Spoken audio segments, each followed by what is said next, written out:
Бізді қаралап жалалайтындардың кейбіреуі тіпті мүлде саясаткер де емес.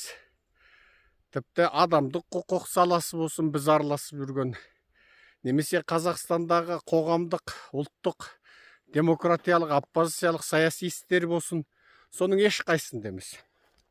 Тіпті әуелі жай бір ауыл аймақта жүрген, елді алдап сулап ақша тауып жүрген бақсы бәлгер қатында әлеуметтік желіде Серікжанды қаралап жалалап сөйлейді екен.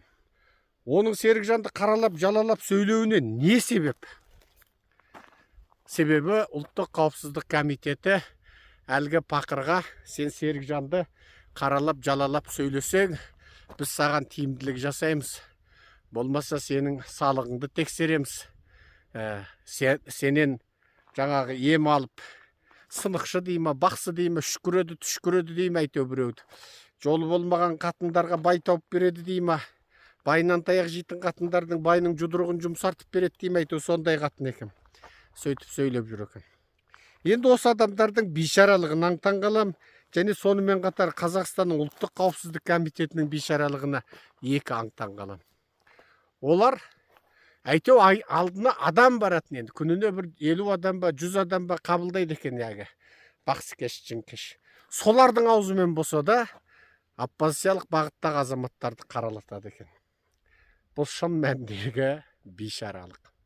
Және ұлттық қауіпсіздік комитеті шарасыз қалған ғой. Не істерін білмей, мына күннен күнге оянған, көз ашылған, көкірек ашылған қазақтардың көбейгені, мына қымбатшылық, мына зұлымдық, мына теңсіздік, содан ашынған қазақтарды көре-көре, енді қазір бұлар үрей ішінде отыр.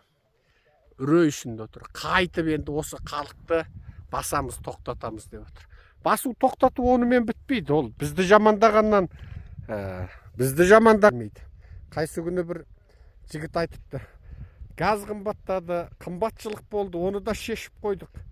Алыстан қара кемпірді шақырып, дамбалымен келген қара кемпірді. Сөйтіп концерт бергіздік, сөйтіп газ мәселесі шешілді дейді. Тағы ана мәселе болды, мына мәселе болды, оны да шешіп қойдық, уайымдамаңыздар дейді. Бірақ керемет әзіл қой жігіт екен де. Оны да дейді жаңағаны Тұрсынбекті ажыратып дейді, тоқал алдырып, оны да шешіп қойдық дейді де. Қымбатшылық дейді, нан қымбаттап кетті дейді, тамақ жоқ дейді. Елдің бәрі кредит дейді. Оны ана бір әртісті ажыратып дейді байынан. Сөйтіп, оны сөйтіп қойып мәселені шештік дейді. Шынында удан ашты ажуады. Бізде мәселені шешпейді, үнемі алдайды. Үнемі алдайды. Бұл бейне жаңағаны Қытайдың алаяқ докторлары үнемі ауруды жазбайды. Қытайдың докторлары саған жаңағы система салдықтап қояды. Ол системасының көбі жаңағы гормондық дәрілер, уколдар, ауру басатын дәрілер, тағы басқа психотроптық дәрілер. Сөйтіп сен ауруың жазылған жоқ, ауруың анда тұр, сол беті тұр. Бірақ сен қойды да. Мәселені шешу бар, мәселені бүркеу бар. Қазақстанның мына зұлым билігі мәселені шеше алмайды, үнемі бүркейді. Енді жаңағы биліктің қылмыстарын айтып жүрміз ғой. Жаңағы бейшара бақсы кеш, жын кешке айтам. Сен кейін бүгін сені Серікжанды қарала, оппозицияны қарала, елді арандатып жүр, тәуба шүкір, Тоқаев керемет, соның арқасында бақсылықпен елемдеп жүрміз дейсің, Мысалы, көптеген елдерде сен ауырған сырқаған адамды медициналық білімің жоқ, мемлекеттік рұқсатың жоқ, емдесең сотталып кетесің. Ал ертең біз сені соттаймыз. Сонда қайтесің? Сен ойлап тұрсың ба, жаздық, жаңылдық, ойбай, кешір. Түшкіріп берейін, үшкіріп берейін, сонымен кешіре салып. Жоқ. Біз сен тіке ертең өлімге үкім етеміз.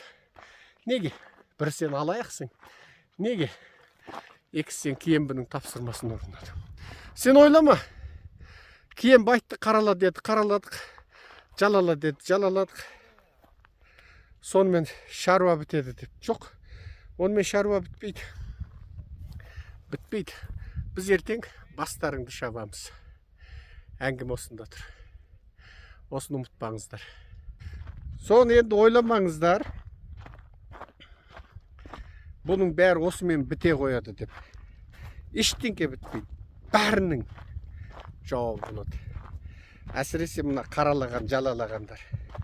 Үрдеген дүрдіңдер, қап дегенде қаптыңдар, ат дегенде аттыңдар, шап дегенде шаптыңдар. Бүгіліп шаптың, созылып шаптың, атылып шаптың, басылып шаптың, бәрі бір. Ертең бастарыңды біз шабамыз. Сол кезде не айтасыңдар? Сондықтан әрбір мына биліктің жалдамалылары, әрбір істі істегенде ертең не болады дегенді ойлап қалмасаңшы. Сен мүмкін қазір 30-дасың, 40-дасың, 50-десің. Ал 1-2 жылдан кейін біз билікті алдық. Не істейсің сонда? Не істейсің сонда? Қашып қайда барасың? Сонда мына бүкіл жүйенің адамдарымен қосып соттаймыз. Полицияларыңмен соттаймыз. Бүкіл атқан шапқандарды соттаймыз. Сонда не істейсің? Қайда барасыңдар сонда? Ойламаңдар. Бәрінің жауабы болады. Аман сау болыңыздар. Құрметпен Серікжан Біләшұлы.